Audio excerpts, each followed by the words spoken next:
There's one more reference. Agastya uvacha manuna prokta dharmene balayasva vasundaram sapatam kurajitvam dharmashastranusaratah.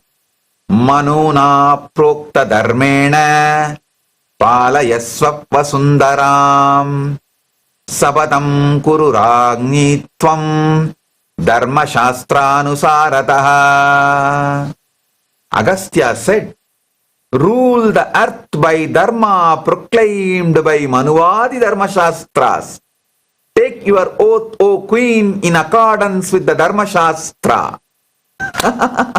That is the way Agastya coronated Meenakshi and Meenakshi ruled.